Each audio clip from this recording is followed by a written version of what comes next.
Welcome to Raji Ravi vlog. వీక్షకులకు నమస్కారం అండి. నేను మీ రాజీ.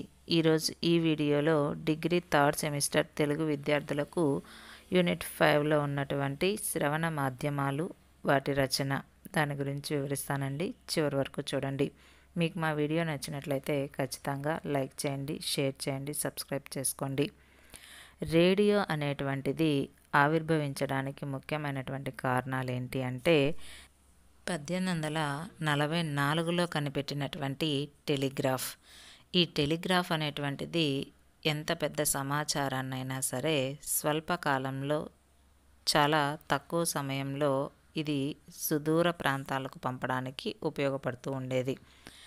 కాబట్టి దాన్ని ఆధారంగా చేసుకొని 1870లో అలెగ్జాండర్ గ్రహాం బెల్ టెలిఫోన్ను కనిపెట్టారు. ఇలా ఇవన్నీ కూడా రేడియో ఆవిర్భవించడానికి సహాయపడ్డాయి. మన దేశంలో 1923వ సంవత్సరంలో రేడియోకి బీజం పడింది. అయితే 1927 నుండి రేడియో ప్రసారాలు మొదలయ్యాయి. ఇండియన్ బ్రాడ్కాస్టింగ్ కంపెనీ రేడియో స్టేషన్లను నెలకొల్పడానికి ప్రభుత్వంతో కొన్ని ఒప్పందాలు అనేటువంటివి చేసుకుంది. ఆ సంవత్సరమే బొంబాయి, కలకత్తాల్లో రేడియో కేంద్రాలు అనేటువంటివి ప్రారంభించబడ్డాయి. 1930లో ఈ ప్రభుత్వమే బ్రాడ్కాస్టింగ్ కంపెనీని స్వాధీనం చేసుకొని పేరును ఇండియా స్టేట్ బ్రాడ్కాస్టింగ్ అని చెప్పేసి సర్వీసును మార్చేసింది. 1937లో ఆ కంపెనీ ఆల్ ఇండియా రేడియోగా, అదేవిధంగా 1957లో ఆకాశవాణిగా పేరు మార్చుకుంది. ఇప్పుడు దాన్నే మనం ప్రసార భారతి అనే పేరుతో పిలుస్తూ ఉన్నాం. 1993 నాటికి ప్రపంచంలో పెద్ద రేడియో వ్యవస్థగా మారిన రేడియో ప్రజలకు చాలా ఉపయోగకరంగా, వారిని ప్రగతి మార్గం వైపు నడిపించే విధంగా ఈ రేడియోలు అనేటువంటివి ఉపయోగపడ్డాయి. తెలుగు కార్యక్రమాలు రేడియోలో మొదట చెన్నై నుండి ప్రారంభమయ్యాయి. 1933లో మహబూబ్ అలీ హైదరాబాద్లో రేడియోను ప్రారంభించారు. ఆ విధంగా మనకి ఆంధ్ర రాష్ట్రంలో కూడా రేడియోలు అనేటువంటివి అందుబాటులోకి వచ్చాయి.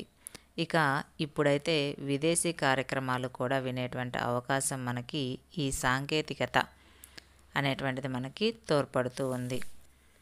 ఈ కాలంలో అయితే టెలివిజన్లు కావచ్చు, రేడియో ప్రోగ్రాంలు కావచ్చు, ఏవైనా సరే 24 గంటలు మనకి అందుబాటులో ఉంటూ ఉన్నాయి. అంటే 24 గంటలు ప్రసారం అవుతూ ఉన్నాయి.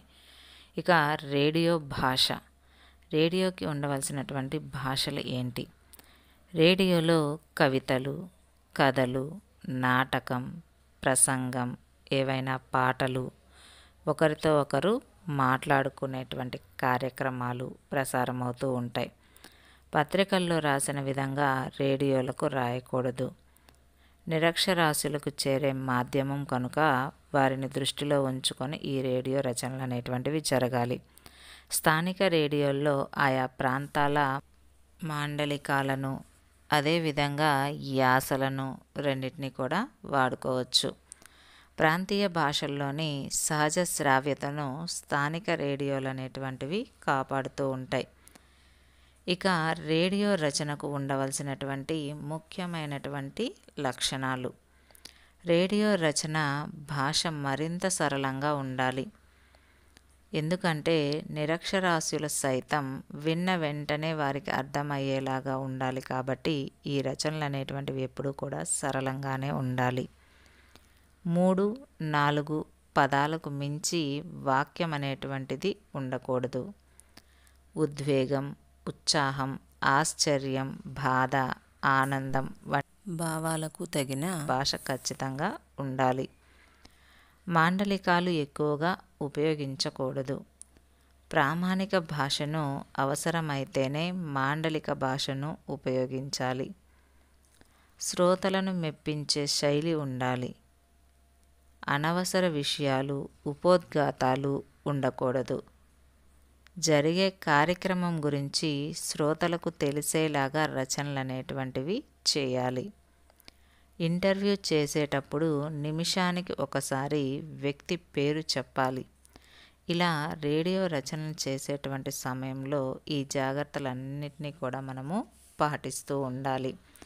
ఇక ఈ కాలంలో రేడియో వినాలి అంటే ఇంట్లో ఉండి మాత్రమే వినాల్సినటువంటి అవసరం లేదు. మన చేతిలో ఉండేటువంటి స్మార్ట్ ఫోన్ ద్వారా కూడా వినొచ్చు. కారులో కూడా రేడియో ప్రసారాలు అనేటువంటివి వినడానికి అనుకూలంగా సాంకేతిక పరిజ్ఞానం అనేటువంటిది అభివృద్ధి చెందుతూ వచ్చింది. ప్రయాణాలు చేస్తూ కూడా రేడియో కార్యక్రమాలను చాలామంది శ్రోతలు ఆస్వాదిస్తూ ఉంటారు. రేడియో స్థానంలో టెలివిజన్ వచ్చాక రేడియోకి క్రమంగా ఆదరణ తగ్గింది. ఒకప్పుడు రేడియోను ప్రతిరోజు ఆలకించేవారు, ఇప్పుడు టెలివిజన్ను చూస్తున్నారు. ఒకప్పుడు రేడియో ద్వారా వార్తలు, విశేషాలు, అదేవిధంగా సాంకేతిక పరిజ్ఞానం ఎంత పెరిగినా సరే ఇప్పటికీ కూడా రేడియోను ఆదరించే వాళ్ళు చాలామంది ఉంటూనే ఉన్నారు. ఈ ప్రసారాలను చాలామంది ఆస్వాదిస్తూ ఆనందిస్తూ ఉన్నారు. ఒకప్పుడు రేడియో ద్వారా వివిధ రకాల కార్యక్రమాలు విని విజ్ఞానాన్ని, వినోదాన్ని పొంది శ్రోతలు ఇప్పుడు ప్రధానంగా రేడియోలోని కొన్ని కార్యక్రమాలకే పరిమితమవుతూ ఉన్నారు. దీని కారణంగా టెలివిజన్ అనేది దృశ్య శ్రవణ మాధ్యమం కాగా రేడియో కేవలం శ్రవణ మాధ్యమం కావడమే. ఇక్కడ టెలివిజన్ అనేది దృశ్య శ్రవణ మాధ్యమానికి రెండిటికి ఉపయోగపడుతుంది కాబట్టి రేడియో ఆదరణ తగ్గడానికి కూడా ఇది ముఖ్య కారణమని మనం చెప్పుకోవచ్చు. ఇవి శ్రవణ మాధ్యమాలు రచన గురించి అండి. Thanks for watching.